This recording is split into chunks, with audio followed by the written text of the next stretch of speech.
Elephant ride শেষ করে আমরা আমাদের রিসর্টে ফিরে চলে এসেছি। আর আমার হাতে এই যে যেটা দেখতে পাচ্ছ, এটা হচ্ছে যে এলিফ্যান্ট রাইড আমরা করলাম, সেটার জন্য তো আমরা অনলাইন বুকিং করেছিলাম, অনলাইন পেমেন্ট করে দিয়েছি। কিন্তু সেটা ছাড়াও যে চেকপোস্ট আছে, সেখান থেকে ভেতরে যে গাড়ি করে নিয়ে যাওয়া হচ্ছে, সেই গাড়ির একটা চার্জ আছে এবং সেই গাড়ির সাথে একটা গাইড যায়। যে গাইডটা কতটা কি হেল্প করে বা কতটা কোনো কাজে লাগে, হেল্প বলবো না, কতটা কাজে লাগে সেটার শিওরিটি আমি এখনই বলতে পারছি না, কারণ সেটা বলাটাও আমার ঠিক হবে না, কারণ আমি ফার্স্ট টাইম এসেছি, আমি জানি না।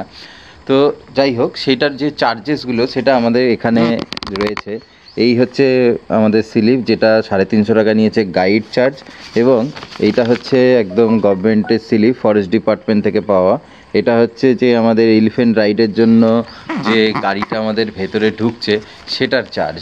তো এই সমস্ত চার্জেসগুলো নিয়ে কোথায় কত কত চার্জ লেগেছে এবং এই পুরো ট্রিপটায় আমাদের কত টাকা খরচা হচ্ছে, সেই সমস্ত ডিটেলস নিয়ে পুরো ভিডিও সিরিজটার লাস্টে একটা ভিডিও থাকবে, সেটাকে অবশ্যই দেখবে।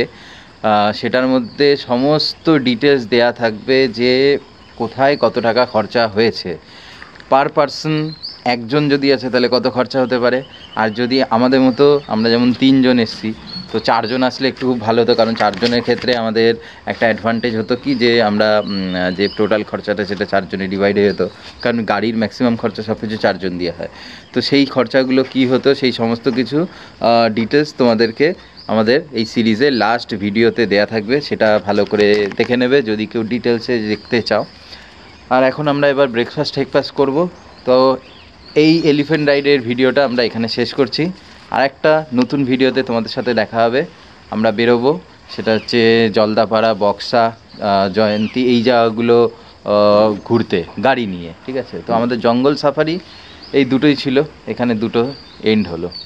তোমাদের সাথে দেখা হবে আরেকটা নতুন ভিডিওতে। ততক্ষণের জন্য টাটা।